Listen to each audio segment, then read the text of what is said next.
Hello and welcome to the Texas Mind Exchange podcast. My name is Cody Gould and I'll be your host.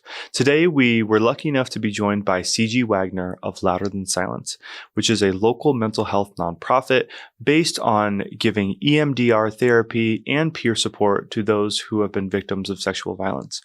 We spoke about what EMD therapy is, who it can help, and the future of Louder Than Silence and her desire for helping more men who have been victims of sexual violence.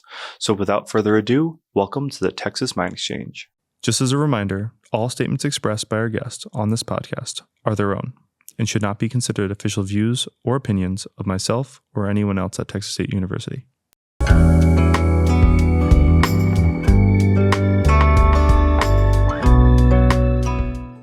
Thank you for joining us. When I first reached out to you, oh gosh, when was that? It was a year last ago? summer. Last summer? Mm-hmm. Something along those lines. To be honest with you, I was just trying to connect with anyone who was in the mental health space Yes. in Austin. Yes. And because we were working on this grant through Substance Abuse and Mental Health Administration, and kind of really see who was doing events, who was kind of reaching out to community, who was really bringing people together. The more I dug into Louder Than Silence, I was like, oh, this is probably something that we should know about. So for the listeners that might not know about Louder Than Silence, I would love to start with like the background and the story, and then we can kind of take it from there. If you want to do that. Yeah, let's do that. Okay. So at Louder Than Silence, our official mission is that we provide long-term care, community, and resources for survivors of sexual violence, all at no cost to participants. And I can get into what that practically looks like in a second. But how we got there is like a wild story that I was not expecting myself. So I decided to do EMDR therapy for my own background in sexual violence. And I had done talk therapy in the past and had heard about just like how incredible EMDR was for treating big traumas like this. And I was like, okay, like I'll try it. Like I need to try something. Like what I've been doing hasn't been working. And so I started EMDR, and I was about 8 months into it, and there was this one session in particular where it felt just like a huge weight just like fell off my shoulders during the session, and it was an incredible feeling. And so on the way home, I was having this like moment of just like, wow, like my life has changed so much. I can't believe how different I am, how different my life is, how much less anxious I am, all of these things. And then I had this moment of, but why am I paying for this? Like, shouldn't he be paying for this? Shouldn't like somebody else be paying for this? Like, haven't I paid enough? And I just like latched onto this concept of like, yeah, I have paid enough. Like what is happening here? And then I was thinking of other survivors that I knew who wanted to try EMDR as well, but it was too cost prohibitive. Like, to be honest, I was taking money out of my savings in order to cover the cost of it. And I was like, you know what? I'm going to figure it out. Like, I'm going to figure out how to get money for these other survivors so that they can get EMDR as well. And I don't know what that looks like, and I don't know how I'm going to do it, but I'm going to do it. And within 3 weeks, I had another organization who sponsored us to be part of like their 501c3. So I had a functioning nonprofit within 3 weeks of having that idea. And so our flagship is our EMDR program, but it became quickly apparent that the other piece that was needed is the peer support community aspect of it. So that's when we started incorporating workshops and retreats. And now we've expanded to book clubs and writing clubs and community connection points and reunions. And we have like all this whole big structure now for the community aspect alongside of our flagship of EMDR. But I was never intending on starting a nonprofit. It was just like, no, this has to stop. Like, it can't be that survivors are paying in this way as well. Mm-hmm. And so that's where it all came from. Yeah. Well, I mean, all I can think about is with that like tagline that you have is, survivors have paid enough. Just makes so much sense. Mm-hmm. And I think that many I could see argue is like the reasons why a grant exists or reasons why funding and donations exist is for that specific reason. which is amazing. But sometimes money is really hard to find. Mm-hmm. And with you being able to like partner so early and so quickly, Mm-hmm. I think it's just a testament both to what you're doing and what you, I guess, the mission for LTS. Mm-hmm. And I find too, I wonder, have you ever had people reach out to you about like, advice for how to like spark up their own organization? I have, yes. Okay. One of the parts of starting a nonprofit is that other people are like, "Hey, how did you do this thing?" Yeah. Right? And it doesn't even have to be in the same field. Just like, "Hey, there's not a lot of super clear information how to get from idea phase to sustainable functioning nonprofit Yeah. phase." And my background is in the restaurant industry, and actually the last job I had doing that was in consulting. So like my skill set is like, oh, you have this idea, I can like make it a functioning business for you. So I already had that background. And so just like translating it to the nonprofit world isn't like, yes, of course there's differences. Yeah. But it's not like apples and rocket ships. It's like comparing apples and oranges, truly. Right. Mm-hmm. And so I've been able to kind of guide people with a like, all right, like if you're thinking about starting a nonprofit, like here's the questions you need to answer. Here's like what you need to think about in terms of funding. Like, are you going to have a membership model where people are paying to be part of your programs? Or is it all nonprofits or all donation based? And so being able to kind of help people untangle has been really interesting and enjoyable for me too. Yeah. Yeah. Yeah. I don't know. Just even at like the gym that I go to, everyone's like, "Oh, I want to start a nonprofit. I want to start grants. I want to, I want to get into that business." But no one really is it seems like a distant sort of thing. It doesn't really work with a lot of people's perspective on how to make money and capitalism and all that sorts of stuff, which is, I know, and especially being in kind of the grant world, learning about it through both, Translation Health Research Center that works a lot with a lot of grants. I wish that there was more. I wish that there were more resources, but there's not. Even though we have had some people on this podcast to talk about kind of what funding looks like and things along those lines. But I do wonder about like the sustainability of kind of what the future of a lot of like grant funded things look like in regards to is that membership model going to be something to supplement potential income, or is it just focused on grants or things on those sides? Because money is sometimes hard to find. It is. Yes, it is. Yeah. Who would have thought? Who would have thought that money is hard to find? Yeah, but I think that like the people that need your service are finding you. Yes. Which, but obviously still doing things like this to get your word out is really important. And I know that we recently had you on for the Mental Health Community Collaborative, which is the virtual learning series that we have kind of attached to this idea. But outside of it, I'm sure some people probably won't have known about it. But within that, you spoke about something which I was thinking about I was going to jump to later, but we'll talk about it now. Cool. Yeah, let's do that. Which is the idea that both men and women and, and people that fall outside of that, those two, we can sometimes interact with or have, backgrounds in sexual violence. Right. But predominantly the people that you, I guess, interact with seem to be women, but you want to potentially reach out and be there for those that are not women. Right. And how that is sometimes difficult. So like, I guess talk with us about some of the background, in regards to like what you're hoping to do or hoping to kind of pull more men into this world and show that it is approachable. Because I know that that's something that we've talked about, being a desired focus.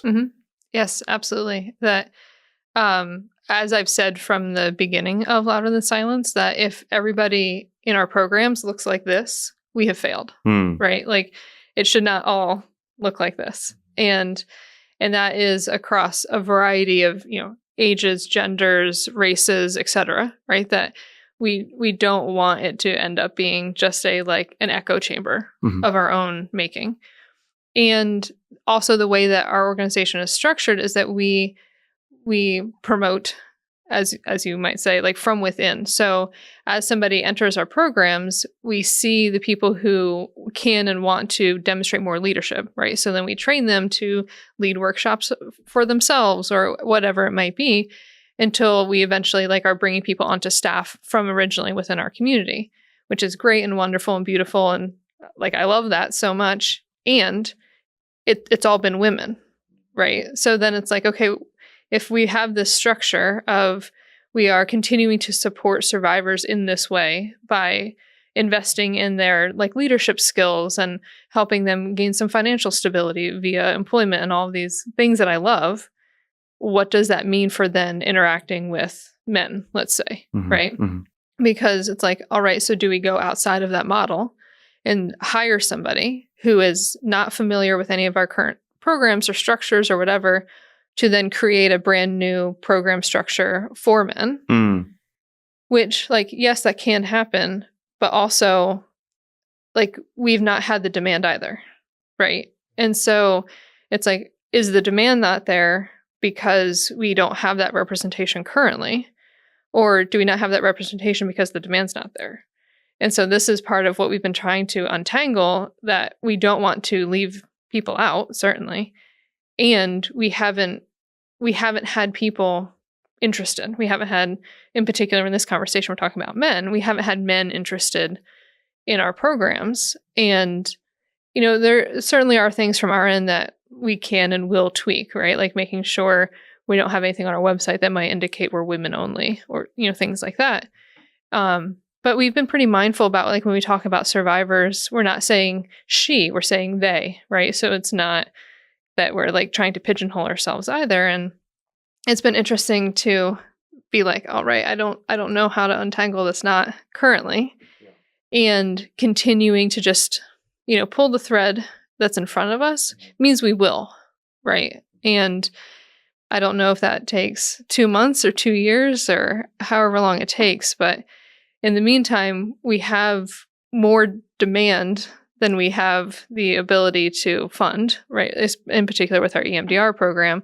So it's also not like, yeah, we need to like be finding all of these people for our programs. It's a like, okay, our growth has to be sustainable too. And we're balancing all of these pieces. Yeah. At the same time. Yeah. Which is, it sounds daunting. It is. It sounds like there, you know, with so much going on, there's what I hear from you is like potential partnerships that might need to be made. And yeah, I guess something we can transition to now, which is talking more about, there's the EMDR side of things, and there's also the peer support side of things. Right. And all those things are connected. That adds to the complexity of what the nonprofit does in general. Right. Which could potentially lead to, you know, not having enough support because I guess you need help doing all of these things. And, you know, you're one of not that many people that work full time at Louder Than Silence. Right. So yeah, that I would like to talk more about that peer support aspect of Louder Than Silence, because I feel like that's what really kind of makes the organization extremely unique, because you have EMDR services that you you get people into the funnel, if you will, right, of support. And then from there, once they might have completed some of their sessions, you kind of usher them into peer support. And we've talked about that with some other folks, with like the necessity around peer support. Right. Because when we think about mental health, we think about therapy, counseling, kind of that's it, call it a day. Right. But then there's this other aspect, which is peer support that is extremely necessary for the longevity of somebody's mental health. Yes. And actually, the way you described the system was what it was, I think, when you and I first met. We actually switched it a little bit. So our entry point now into all of our programs is actually through our 12-week-long workshop that we do as a cohort. So it is one group of survivors going through our curriculum that we wrote together as a way to like build that camaraderie as they're also beginning to kind of like untangle some of these things in this collective experience. And then once you graduate from that, then there's the ability to go to EMDR and participate in our other programs.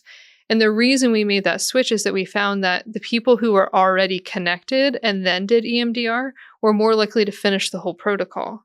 But the people who were just like coming, like, oh, you pay for EMDR, great, I want EMDR. and they didn't have that community piece, they were much less likely to finish the whole thing because there was still that kind of sense of isolation. It's too much. I'm on my own kind of feeling. Yeah. And so that's why we made the switch, because we're like, all right, we're going to test this theory that if people are already connected to us and now we're funding the EMDR, can they stick it through the whole thing? And what we're seeing is yes, that is what's happening. That people are in it now. And I think largely, the metaphor that I use is that when you're looking at your trauma, it's like standing on the edge of a deep pit. And you're like, all right, if I look into that pit, am I going to fall in? And when you have a whole cohort of people that you just spent 3 months with who are just like, yeah, I've got your back, I'm not going to let you fall in, then the question's answered, right? That you have this group, period. Yeah. Like, you have them. And so that's why we made that switch, and why it's been so important for us to continue to add additional touch points for our community so that people who have different interests have the ability to interact with other people in the community. So, for instance, I'm leading a book club right now. We have people from, I believe, 5 or 6 different cohorts in the book club, right? So now people get to have these like cross connections with other people. And we then are continuing this exploratory work of our healing together. So we do 1 book a year. We literally talk about 1 or 2 chapters once a month. And it's just an additional way. But if people are like, I hate reading, great. We also have art activities. We have yoga. Right? So we have all these different ways that if people want to stay engaged with the community, they can. And that it's not so limited to just like, all right, it's only this one particular type of thing that allows for that. Yeah, that's amazing. Yeah. Could you tell us more about the 12 weeks? What do those 12 weeks look like? Yes. So the 12 weeks is facilitated by 2 peer leaders, right? So it is people who initially came to our programs wanting help for themselves, went through the workshop and just like, yep, I'm in it. I'm doing it, right? And so then we train them to lead. And the workshops are a combination of story sharing. So each person takes a turn sharing their story in the workshop. And then also we have a guided conversation. So each week is a different theme. So for instance, like processing big emotions, right? That where a lot of people get stuck is like, oh, I know I need to work on this, but my anger then feels like it's too much, or my shame, or, fill in the blank. And so we have all sorts of different things, like how do we release resentment? How do we set boundaries? How do we so we kind of are dabbling in all these different areas so that people can just become more self-aware, figure out what next step they want to take while in a space of other people who are also doing that, right? So it's not like no one person is just like, yep, I've got this all figured out and I've never struggled with anything. It is like, yeah, I mean, I'm doing this and it seems to be working. And I know I tried this thing before and I know that's worked for other people, right? So then you also get the peer aspect of you have everybody in the space being like, maybe this thing will work for you. It didn't work for me, but like that's the beauty of having a group of people that you can hear all these different perspectives while self-exploring and being supported, right? So one of the things that I really enjoy about how we've structured it is that it is not like, while we guide the conversations, it's not guided by anyone. There's no one saying, you should be doing this thing. This is the thing for you. It is, well, what do you think about that? What do you think is the best fit for you? Why is that the best fit, right? Like, it's allowing us to take our own autonomy and agency back, right? Because when we're talking about this group of people, they've been stripped of those things. And so as much as we possibly can, it's like, yeah, no, I'm not going to give you permission to do that thing. You give you permission to do that thing.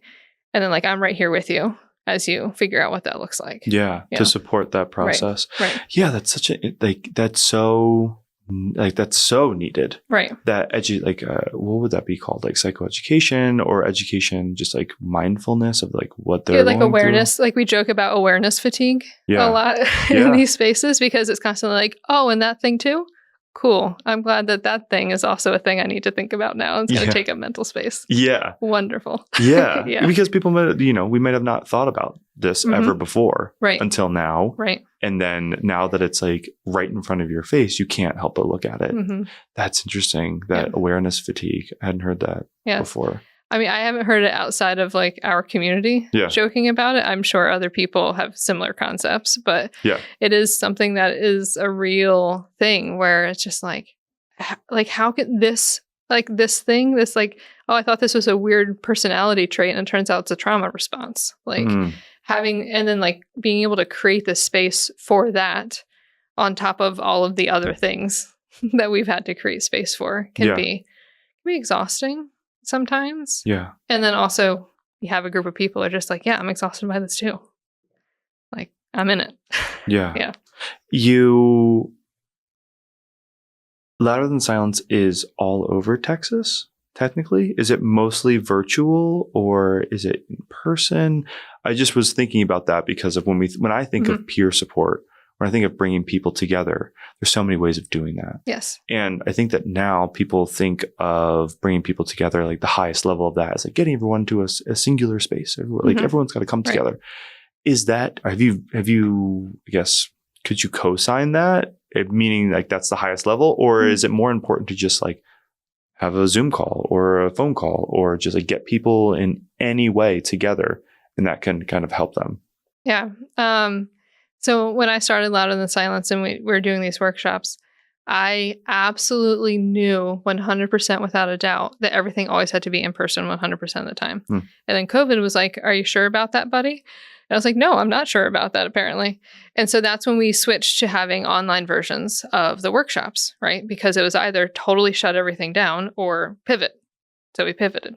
And what I found was that as we've expanded our reach, and we are not just in Austin, as we've expanded our reach, more people even in the area want to do virtual because it's safer.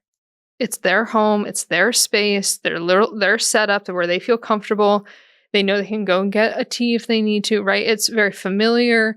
They've built that little bubble for themselves already instead of, oh, how about you drive to a place that you've only been to one other time and find parking and not know who else is going to be there. And, oh, it's also going to be dark when we leave. Do you feel comfortable going out to the parking lot that you've only been to one other time and like you're not sure how well lit it's going to be? Turns out those are hindrances, right? And then that's not even talking about traffic and just like normal life stuff, right? Like, and so we've come to realize that there's actually way more of a demand for virtual workshop spaces. And we still see the desire for in-person as well, right? So we have these community connection points. So we'll do like art events, let's say, that are in person. They're in Austin. And then we also do ones that are virtual. So we have people from wherever they are who are able to participate. And those tend to be more informational, less, physical creation. And then we also have our like one big event a year, which is our weekend retreat. So people from wherever they're at can come for the whole, long weekend, Friday through Sunday, and like be in this space together. And is that somehow better? I think maybe better just by the sense of the sheer quantity of interaction, right? Like there's so much nuance and just the like little snippets that happen when you're in person, and when you're in person for that period of time, it's particularly transformative. And people like still love showing up to like a book club meeting, even if it's virtual, right? Like I think we need all of it. And that if we try to pigeonhole ourselves and say like it's only this thing that's going to work, then we miss something on both ends. Yeah. Yeah. I feel as though that is the future. I have a question down here that we can skip to. We can skip to it or not. I mean, which is, talking about the future of mental health. Because that seems to be a topic that everyone loves to talk about. Yes. And you have virtual organizations like, BetterHelp or Headway that have their own issues, but they're also really important for a large group of people. Even individual counselors are kind of doing that and have maybe their own platforms that they work off of. But then some people are still saying like in person is the most important way of kind of like helping somebody quote unquote break through. And I wonder if it's less about that and more what you were talking about, which is just like being available in whatever way that anybody wants to have availability. Right. And if you're not adaptable and you don't adapt to that, then are you having a lesser impact than what you could have if you were to adapt? Right. And that is the question that, again, with COVID allowing us the opportunity I see. to re-examine like this assumption that I had about it, like everything needs to be in person. The first few workshop sessions, I felt a lot of this like internal friction around like, it's not the same. Like, it's just not the same.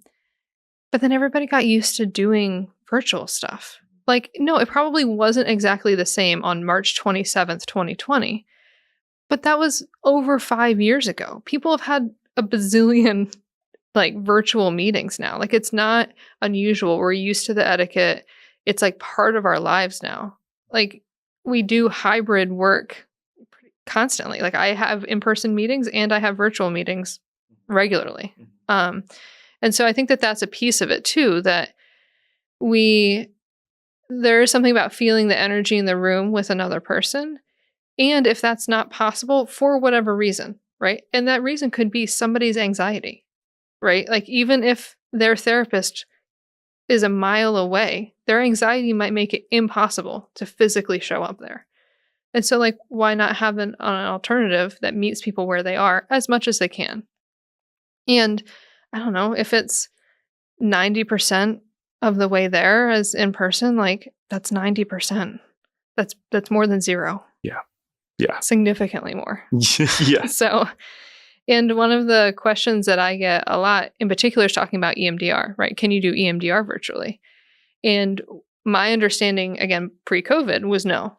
It cannot be done virtually. And turns out it can be, right? And so we've had numerous people in our EMDR program do it virtually with like tons of success and have the same like response with their PTSD decrease significantly like it does with in-person EMDR, right? Like, it's just a matter of figuring out where we've limited ourselves in what we assume to be true so that we can shift as our world is shifting. Mm-hmm. Yeah. Do you think going off of EMDR, do you feel as though Louder Than Silence is so rooted in EMDR that will be kind of the crown jewel, the epicenter of the service, or is it now kind of switching to be more peer support with a side of EMDR, or third option? Yes, mystery door number 3. Mystery door number 3, which is I'm being alerted to more, what is now considered alternative forms of therapy. That could be different types of like ketamine or different types of drug-assisted therapies. Yeah. And is that in any way potentially folded in? Again, this is all stemming from the idea of the future of mental health. We have no idea what it is. Right. Nor what is really going to catch a trend or catch funding and what kind of how all of that's going to fold into. Who knows? But you just made me want to kind of bring that up because I feel like we're having more and more dialogue build around some of these kind of new forms of therapy. Sure. Which I would probably put EMDR under that, maybe, or not? I think from an awareness perspective, yes, but it's been around since the 80s. Okay. And so a lot of people are like, that can't be true. And I'm like, well, it is though, right? Like, I think it's just a lot of people haven't known about it. And so our like kind of big picture, like big giant scope picture is that in our workshops, we talk about 8 different areas of health, right? Mental health, obviously being one of them. And what we would love is to be able to offer assistance in all of those 8 areas of health with the idea of like trauma-specific care, right? So like, for instance, we talk about financial health.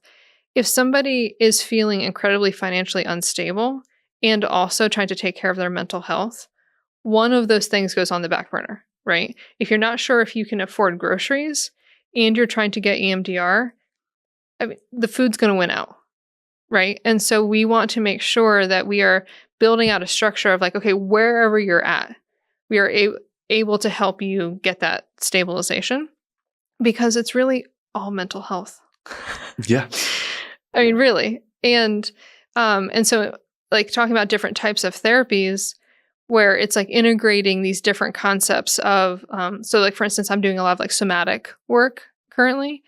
And like, turns out there's a lot of mental health work that comes from doing somatic therapies, right? Because our bodies keep the score. Our bodies hold these different emotions and beliefs and patterns. And so as you're working on them, you're like, oh, I didn't realize that shoulder injury was because I didn't think people would help me if I asked for help. Turns out that's something I get to now work through with my mental health process because I'm doing the physical health component. And so that's really my desire.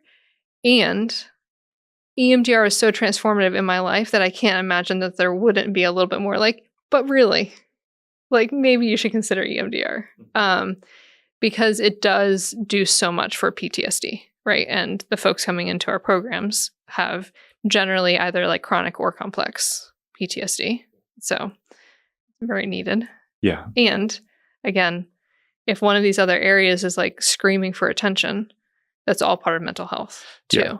Yeah. We just had on Peyton and Matthew from the Hays County Health Department yesterday. Listeners might be, weeks apart. Sure. But they were talking about the idea that mental health is folded into everything, which it is. Right. And like they were even talking about how the trail service is a part of something that they want to be involved with because of walking outside and having the ability to be in nature and how that can positively impact people's mental health. A book found me over the last year that's called Eco-Psychology, that is like this idea of this intertwined nature of like, we don't end up healing ourselves without healing nature, and we don't heal nature without healing ourselves. Wow.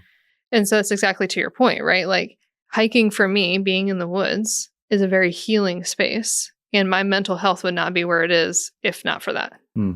And I think allowing for that connectedness, this idea of like the practice of wholeness, right? That it truly, we are multifaceted creatures, and we can't really chop ourselves up as much as we want to and say like, oh, this is only this one particular thing. It's actually all connected. We're all human. That my little toe is equally me as like my brain who's like forming these words. And that's the big kind of unruly concept. Yeah. I think it's important for us because I feel like we segment our lives so easily. Even as far as like my brain is doing this, but my body's feeling this way. Once you fold all those things together, it begins to open up the world in a little bit of a different way. Yes, absolutely. Which is so interesting. And I'd love to hear more about the EMDR, on the service side. Sure. Are there specific counselors that you work with? Are you kind of accepting help from anywhere? Have you built relationships with a specific organization that you kind of use? What does that look like? Oh, what a great question. Thank you. One of our kind of key tenets is providing agency for our program participants. And so to that end, as much as possible, we have our participants choose their therapists, right? Because it's still the sense of, well, if we tell you it's this person and you have a huge personality clash, then is it that the therapy is not working? Is it that something's too broken with you, right? Like what ends up being the takeaway message there? And then there's also just like logistics and, we have different additional traumas beyond the sexual violence that we're specifically dealing with. And so we have our participants select their own therapists, and then we reimburse them for the cost of the sessions. Now, some therapists will do a discount, or like maybe every so often they'll just do like a pro bono session, so to keep the cost down that way. And we also have therapists that we partner with who offer pro bono spots. So like they already have one that they usually have. They're just allocating it to us. And so the way we then handle that is we like tell somebody like, okay, you're next up on the wait list. We have this person who's able to start with you now. If you want to chat with them, see if it's a good fit, great. If not, we'll still happily pay for your sessions. And there's this opportunity should it be a good fit? If it's not, totally fine. No harm, no foul. We're all good. So we're working to build that out a little bit more as well. So we have more people who are more therapists, practitioners who are able and willing to say, oh yes, I already do pro bono EMDR. I'll just allocate it to Louder Than Silence. And so that way it's not asking therapists to keep donating more. We want to make sure everybody believes that therapy is worth paying for, because that's also a huge part of this, right? That mental health has been undervalued in so many ways.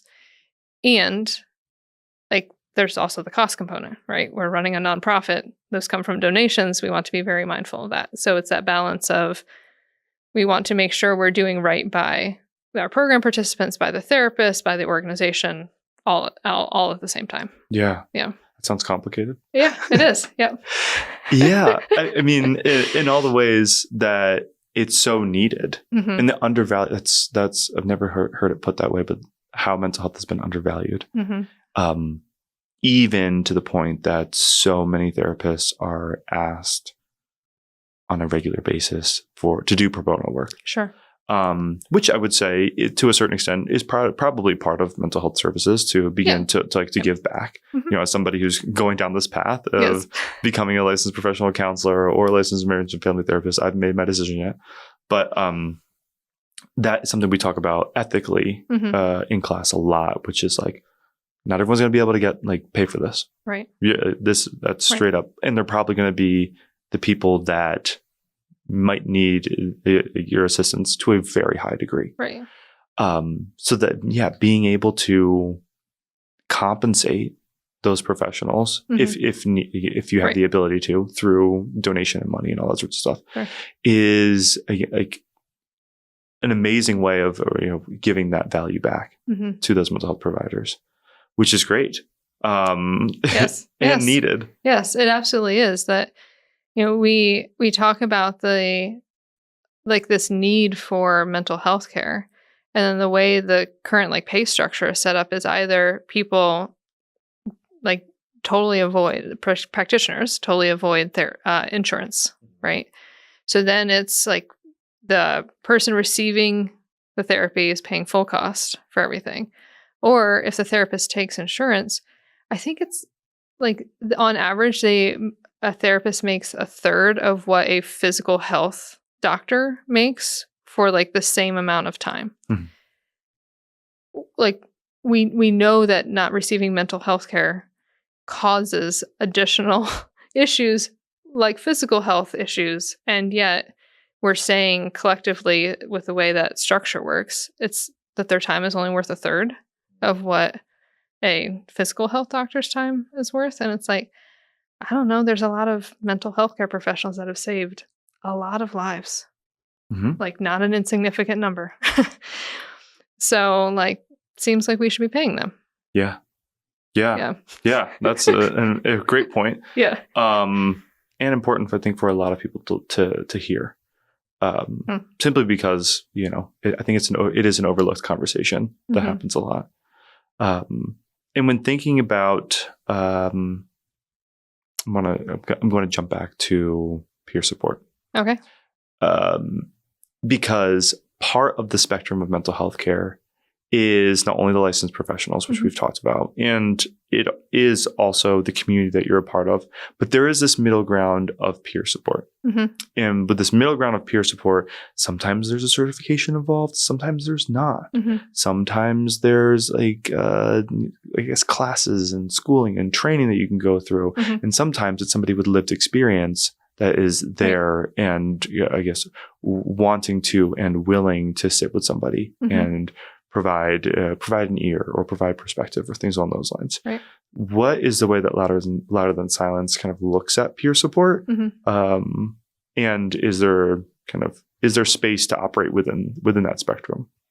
Yes. So we don't have our peer support folks go through a particular certification process. We have built out our own sort of training module, because what we're talking about is a more of a specific subset, right? That it's not a general concept peer support. It is a how do you sit in the space with somebody who's experienced deep interpersonal trauma, right? And so like that is what we're specifically training on. And that involves a lot of different like one-on-one conversations, like helping people understand what it looks like to create space for this, how to work through their own stuff so they're not having their own trauma response bubble up in the middle of a space.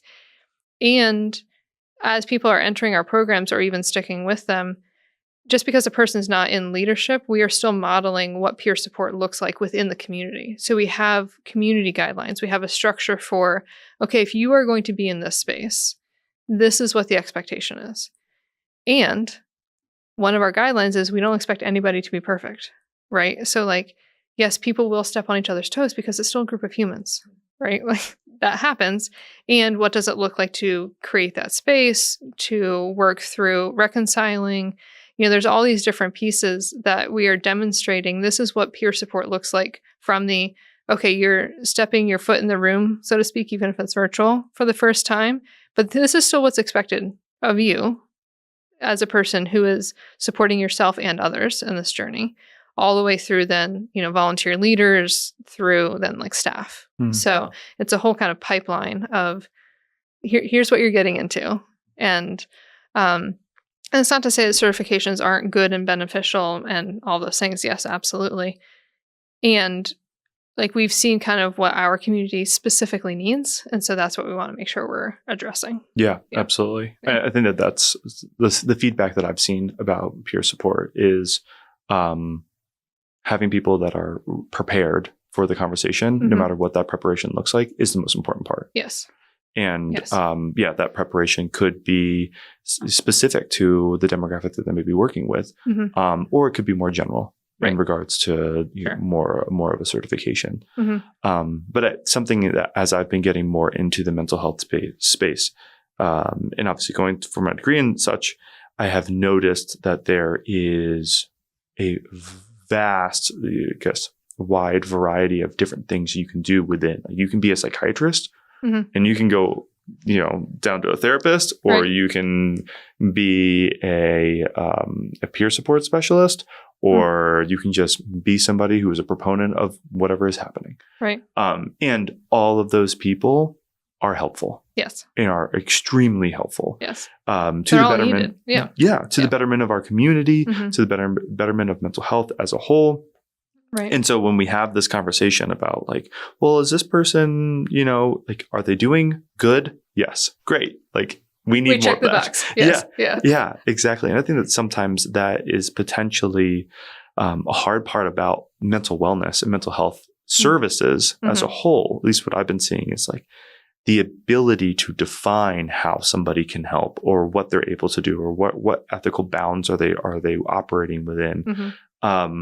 Is an interesting conversation. It is, yes. As well as there is also some needed education, I would say, for the consumer to also have on their end to say like, okay, well, this person can't prescribe me medicine. Usually that's the, this person can't prescribe me medicine, but they can.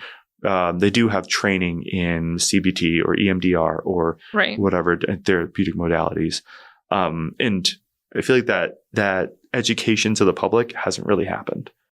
Right. I think that there's still even a confusion about like what's the difference between a counselor and a therapist. Yeah. Right. And I think that there's a lot of this kind of confusion around, well, they're going to make me talk about something I don't want to talk about, or, like there's a bunch of different hindrances.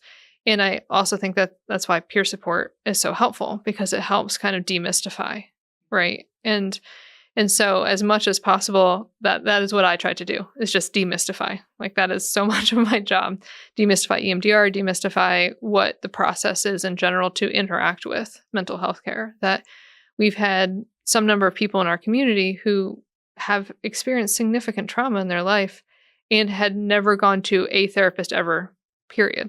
Right. And so helping people feel like it's not impossible. Like, here's the information. Here's what you can expect.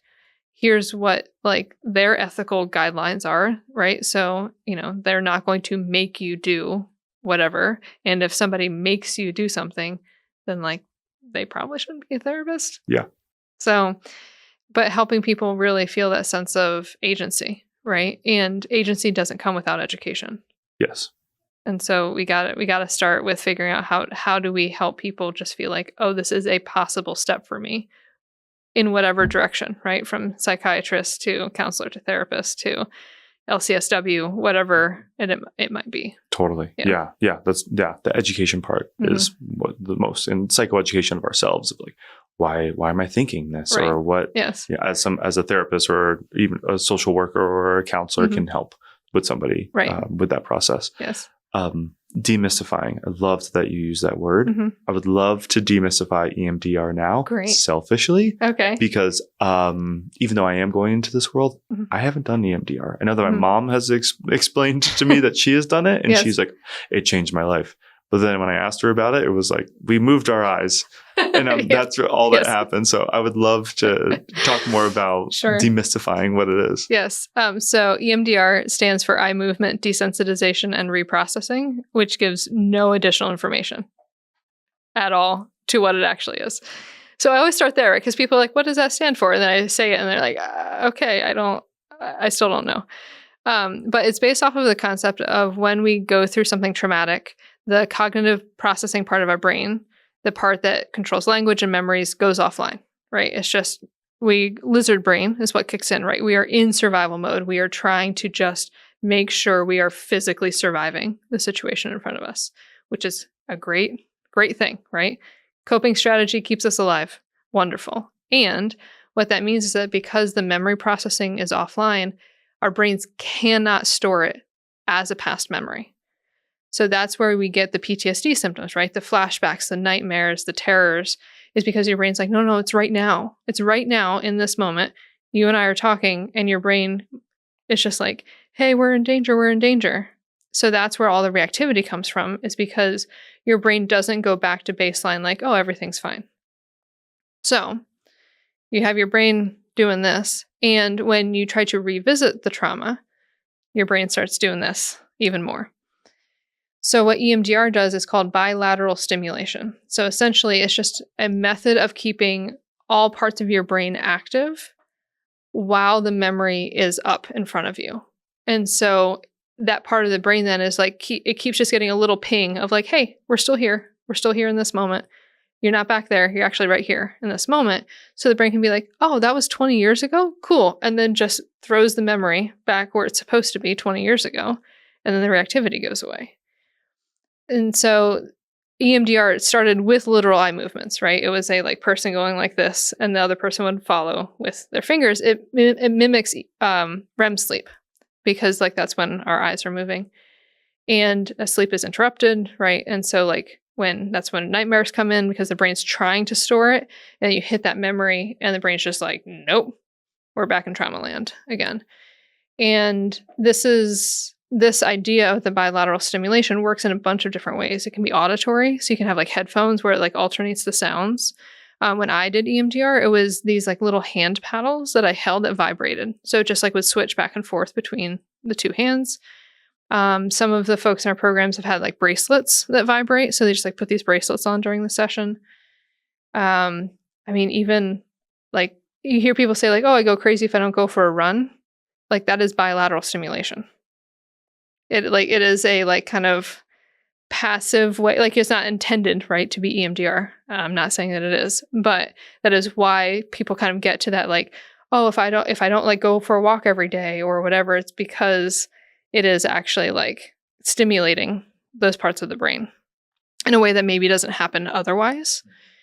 And and it feels kind of like magic, right? Because it's literally an all of the sudden, you can be sitting there in a session and you're like, oh, that memory I can now understand was that long ago. I can feel right now is different than 5 minutes ago, which is just a baffling kind of experience. And why I and every other person I know that's done EMDR at some point has been I think I'm doing it wrong, because it doesn't feel like it should be that simple of oh, I'm just sitting here, I'm holding these things that vibrate in my hands, and now I don't have PTSD about that memory anymore. That, it doesn't seem like it should work, but it does in a incredible way. Yeah. Yeah. Thank you Yes. for that description. Yes. I never heard that about running before Mhm. or walking, which No. makes so much sense through your description of like, of course it's a bilateral movement. Right. Like one foot hits, another Yes. foot hits. Wow. And it's also why like dancing, drumming, like those sorts of things that are like the alternating, all kind of have a similar like bodily response. Yeah. Yeah. Yeah. Fascinating. Yes. And I know a few therapists that are starting to incorporate there's like a more official name for it, but like walking sessions. So like instead of sitting in an office, they'll like physically walk like around a park or whatever, because it just the movement helps with the processing, even if you're not doing EMDR. Mm-hmm. And I think anecdotally we kind of know that, right? Like, oh, I feel anxious, and so I go on a walk and I don't feel as anxious anymore. Yeah. Yeah. Yeah. And I think that most people Yeah. would attribute that because they go outside, right? They would attribute that like, oh, I feel better because I've went outside, because I've gone outside, or I've distanced myself from the situation, or things on those lines. Or the endorphins kicked in, or yes. Yeah. Which all those things aren't wrong. Right. Also, there's this other thing kind of happening below the surface that we haven't talked about or researched. Mm-hmm. Not that we haven't researched, but the layperson might not know about. Sure. Yes. Which is so interesting and so important. Well, I'm excited to learn more about it. Yes.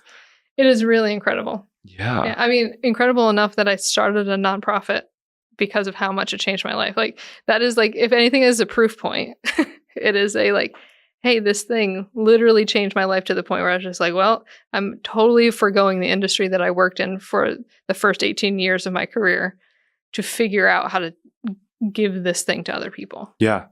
Which I think that's a really important part, which you covered this about your story earlier, but you're not a licensed mental health professional. No, I'm not. And I think that is a huge kind of stamp of something that is amazing. Having your cosign, I used that word earlier, but I'll use it again. Your cosign of like how much this has helped you and how much has helped people that you've gotten involved with it, and these mental health professionals that specialize in it.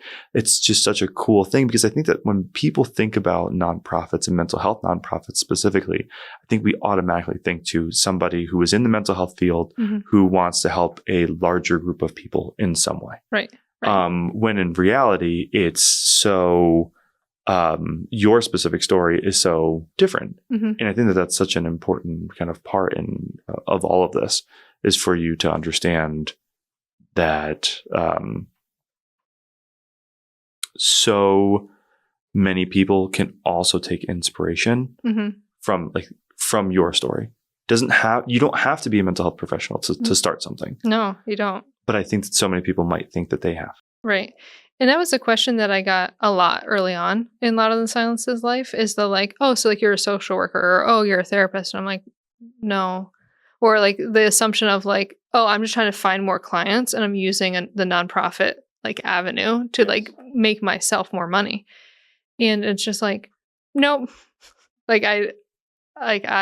My training is, as I like to say, I'm an experiential expert in this, right? Like I've experienced significant trauma and have like done a huge amount of work to get to a different place in my life.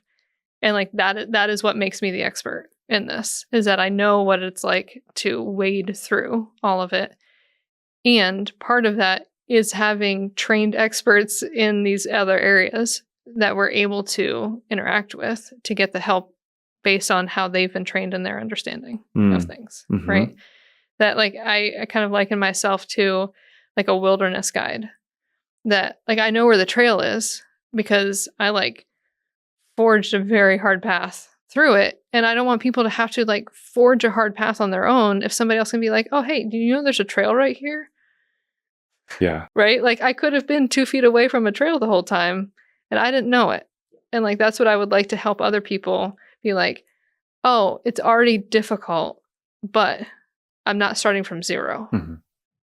Yeah. So that's really what I want me to be doing, and Louder Than Silence to be doing. Yeah. That's a great transition for me to ask you. How are most people finding out about Louder Than Silence? Obviously, promotional things like potentially like this, or kind of partner with other organizations. But I would assume that your goal is to reach as many people as you possibly can. But I would also assume that that might be difficult and hard to find. Like, how do you find people that might need your help? Actually, we have a much more interesting and like reverse difficult problem. Okay. Which is the rates of sexual violence are actually quite high. So they say in a woman's lifetime, it's 1 in 3 chance. In a man's lifetime, it's 1 in 6. That's very high. That's a lot of people. I did the math one time. I think in the U.S. that is about 94 million people, right? Like, there's no shortage of people that need the help. The shortage is the funds, right? So like we have only done word of mouth and or like, things like this, right? Like I'll do a podcast or an interview or what have you. And then, people find us that way. But it's typically we are introduced by a person and that's how people find us. But if I were to like put it out in the world, like, hey, we have all these resources, we would be so inundated because we need the funding to be the other side of this. So it's been this like back and forth of like, yes, of course we want to expand and we are expanding, right? And what we're doing is a very deep dive with people. And so we want to make sure we're expanding in a way that we can keep being there for all these people who are already connected to us.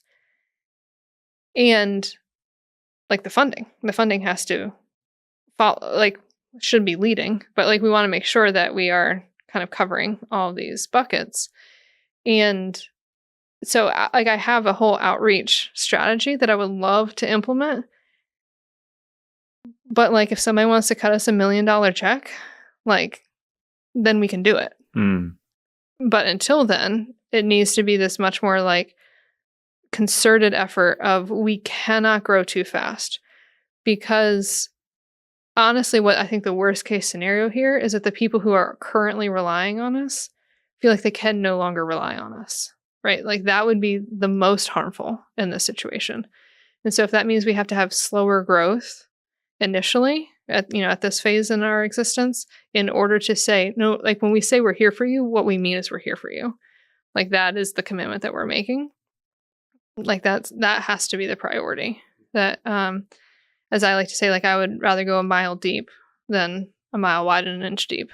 And so that has been our structure and the way we've done things. And again, like we have 94 million people or whatever it is.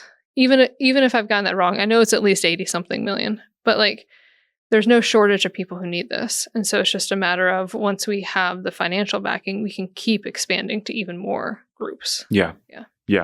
And most of the funding has been coming donation-wise. Is that right? Yes. So the majority of our funding up until this point has been individuals. So about 70% come from individuals. This year, we're looking at about 15% from grants and about 15% from corporate partnerships.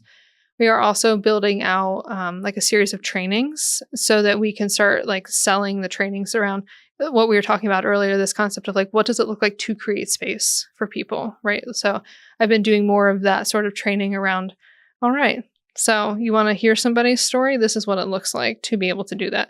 The things you need to know about yourself in order to create that space. So we're building out kind of the sales end of thing to have then like 4 different revenue streams so that as things keep fluctuating in broader scale, then we have different ways of making sure that we're still able to keep growing at the rate that we're growing. Yeah.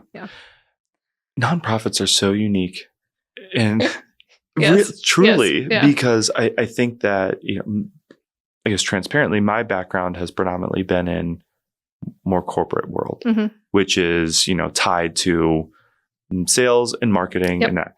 Yes. And it's interesting how not similar the worlds are and how closely tied they are. Yes. Because fundraising and nonprofits can still make money through selling stuff. Which people, I don't think a lot of people really fully understand that. They don't until you give the example of Girl Scouts. And they're like, oh yeah. Right? Literally, wow. Yes. Yeah. But like I had never thought about it either. And I'm like, oh, like one of the most famous nonprofits in this country is famous because of the product that it sells. Right? Like, yes, they do all the other great stuff for like the girls in their camps and, yes. And what they are particularly known for are cookies. Wow. Yeah. I think that's a really important. Right. Like, and that's millions and millions of dollars, right? Like you're not talking about an insignificant number of sales Mhm. for them as a nonprofit, which they figured out a great structure. Like good for them. Yeah. Yeah. Yeah. Like that's not sarcastic. Like No. that's an actual like Totally. good for them. Yeah. Yeah. It's an amazing, like I used the word earlier that I'll use again, a revenue stream. Mm-hmm. And different verticals for how organizations Right. can make money and make an income. And I think that there is an interesting part of this, which is mental health is, for lack of a better term, time for money. Right. And that is hard to scale in a way. Especially when you think about it from a nonprofit side of things. It's like if I'm giving my time away, Mm-hmm. then that is also giving away potential ways I can, build a larger pot to help more people, Right. because that time is being used to help that one person at one time. Right. Which, I know that you're not a mental health professional, but maybe a mental health professional is thinking about starting a nonprofit. I think that's an important part to kind of fold into Mm-hmm. what is actually happening, because if I'm used to selling my 50 minutes to an hour Mm-hmm.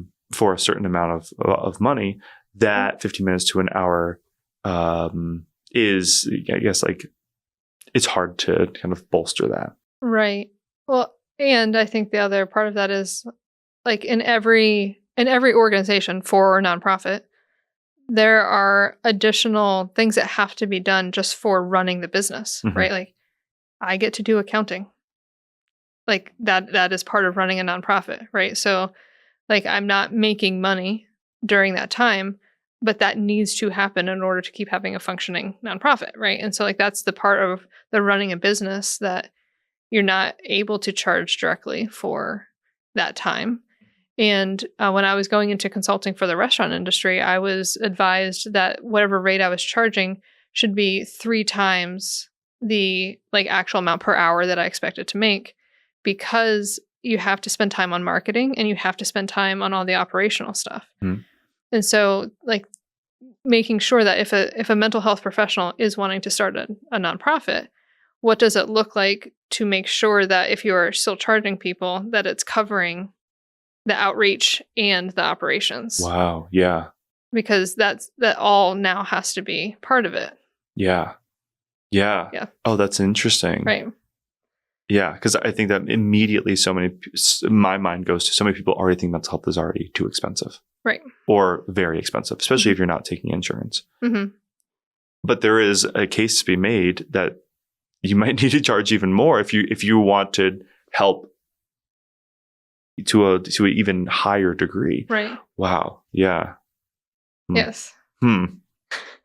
I mean, there's a lot of factors at play, and most therapists, maybe not most, a lot of therapists, if they're in private practice, they understand the business side of things if it is their own practice. But a lot of therapists also are only receiving a portion of what they're charging because they're paying whoever's practice it is as well, right? So there's also like a lot of those components too that are like not always transparent, that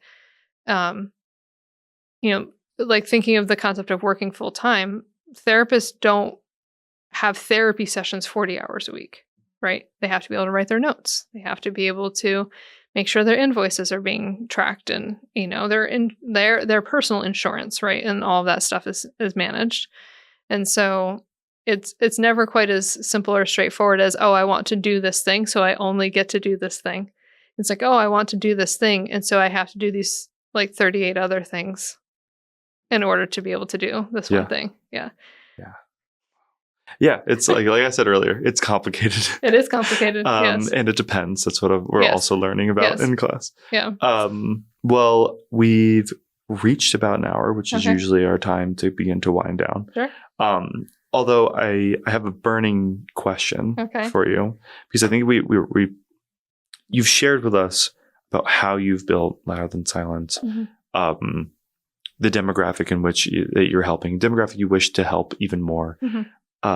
But I think that there is a little bit of a potential, not gap, but a potential like need for people who might be having that fire to want to start something. Mm-hmm. It sounds like that you had a few years ago. Yes. You're like, we're in the car, came home one day, Yes. and we're like, this needs to happen. Why isn't this happening? Right. I'm sure that there are so many ideas like that floating around, mental health professional or not, but within the mental health space and mental wellness space, that I'm sure could be kickstarted. So if somebody is feeling like that, but they don't know what to do, what is a piece of advice for that person? Oh, that is a great question.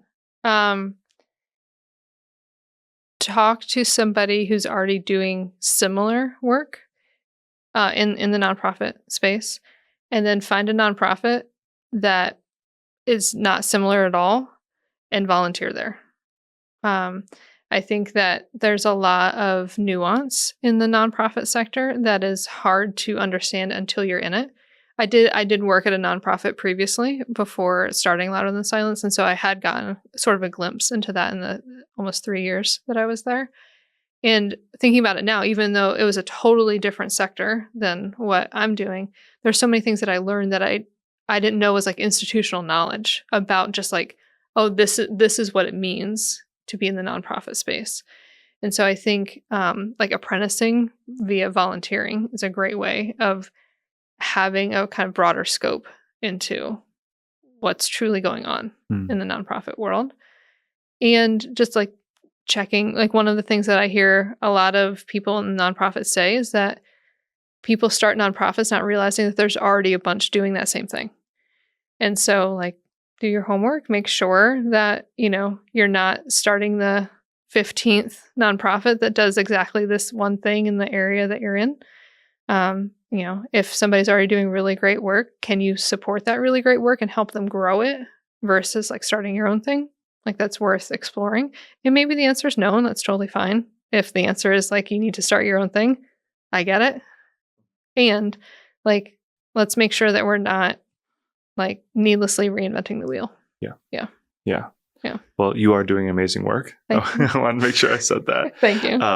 And if people want to volunteer or reach out or pick your brain more deeply, what's the best way to do that? That's a great question. So you can find us, of course, on our website, louderthansilence.org. We're on Instagram. We're on Facebook. We're on, all the socials. There's a Louder Than Silence podcast. You can get more info there. And then also the best way is just email, fill out our contact form. And most of the time it's me that's getting it. So, but yeah, I am generally happy to chat with people who are interested in doing this work. And as I like to say in this field, what we're talking about is needing an infinite number of resources. And so if people are like, yes, I want to put resources towards this, great. Like, let's figure out what that means and what that looks like. So, yeah. Yeah. Ciji, thank you so much. Thank you, Cody. This has been amazing. Yes. If it's a testament to reaching out to you, I did, and look what happened. This is great. I mean, I'm sitting here because Cody sent me an email. So, yes, that wasn't a lie. Yeah. Yeah. Well, thank you so much, and I hope that some people reach out. Yes. So thank you. We'll talk again soon. Sounds good. Thanks. Yeah. This podcast was presented by TheCentralState.com. TheCentralState.com is a consortium focused on improving resilience in Central Texas by using evidence from research to improve human and community health. This website highlights health and research data by county and opportunities to find funding and resources for mental health programs in our area. Additionally, there are interactive calendars that keep you up to speed regarding what is happening right here in Central Texas.